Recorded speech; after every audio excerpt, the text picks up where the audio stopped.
నమస్తే, welcome to today 18 news. Kautala మండలంలోని ముత్యంపేట గ్రామంలో నిన్న రాత్రి భారతీయ జనతా పార్టీ ఎన్నికల ప్రచారాన్ని నిర్వహించడం జరిగింది.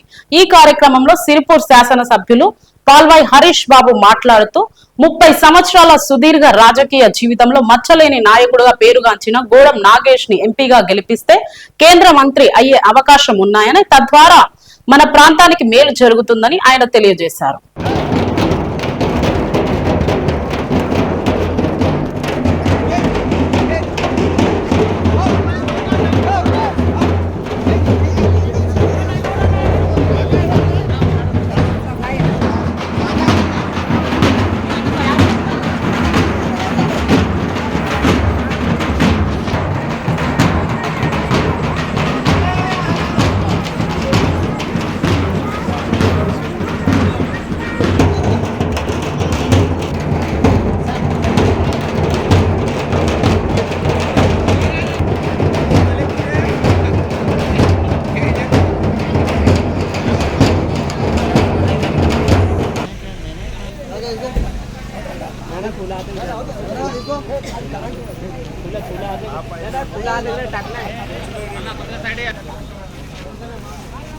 దేశం 10 సంవత్సరాల్లో చాలా ముందుకు పోయింది.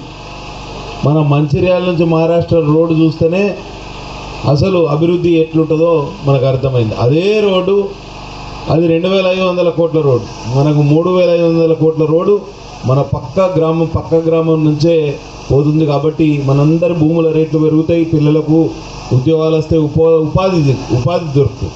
మెయిన్గా ఇవాళ ఆసిఫాబాద్ మనకు కండ్ల ముంగట పాత ఊరు, పాడుపడ్డ ఊరు, అది బాగుపడ్డదనంటే కేవలం రోడ్డు చేయబట్టి. అటువంటి రోడ్డు మనకు కూడా వస్తుందనంటే అది కేంద్ర ప్రభుత్వ కృషి వల్ల.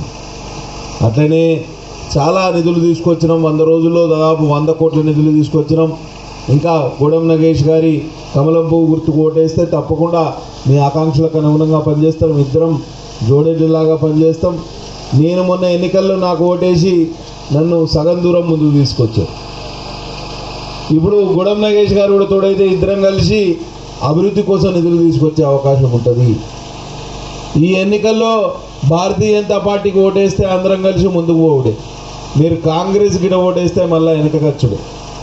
నేను బలహీనపడితే మీరు కూడా బలహీనపడతారు,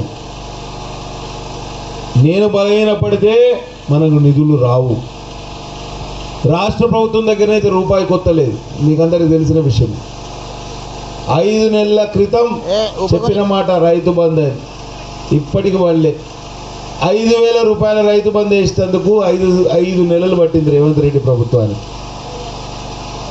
2 లక్షల రూపాయలు రుణమాఫీ చేయడానికి ఎన్ని నెలలు పడుతుందో ఆలోచన చేయండి. 200 నెలలు పడుతుంది, అంటే 17 సంవత్సరాలు.